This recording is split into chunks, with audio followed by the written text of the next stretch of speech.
सुना यही था कि मृत्यु जीवन का सबसे बड़ा सत्य है, पर पाया यह कि मृत्यु नाम की कोई वस्तु न थी, न है, न होने की कोई संभावना है। अगर कहो कि जिसका जन्म हुआ है उसकी मृत्यु निश्चित है, तो यह भी जान लीजिए कि जैसे मैं मरूंगा यह भ्रम है। मेरा जन्म हुआ है यह भी भ्रम है। आप हो अजन्मा, अविनाशी आत्मतत्व। आप में जन्म और मरण है ही नहीं, पर न मालूम क्यों आपको माया रूपी नींद आ गई और आप यह संसार रूपी स्वप्न देखने लगे। अब जैसे आप एक रात की एक नींद में एक के बाद एक अनेक स्वप्न देखते हो। एक स्वप्न में जो दृश्य जगत दिखाई दिया, स्वप्न टूटते ही उसका विनाश होने पर आप फिर से नए स्वप्न में नया दृश्य जगत देखने लगते हो।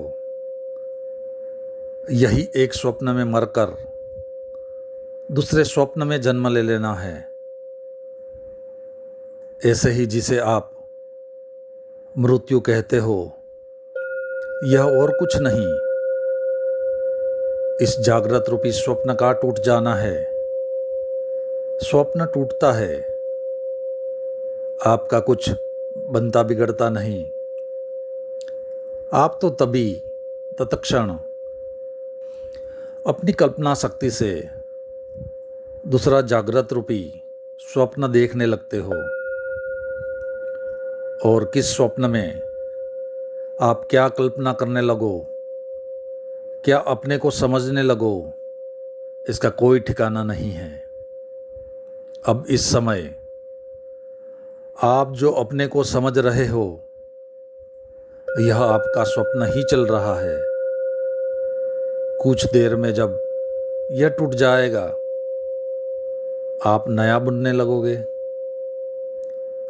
आप माया रूपी रात में सोए हुए हैं अनंत काल से। अनंत स्वप्नों में बार बार कभी कुछ तो कभी कुछ होकर जन्मने मरने की कल्पना में खोए रहते हो। असल में न आपका कभी जन्म हुआ है न मृत्यु।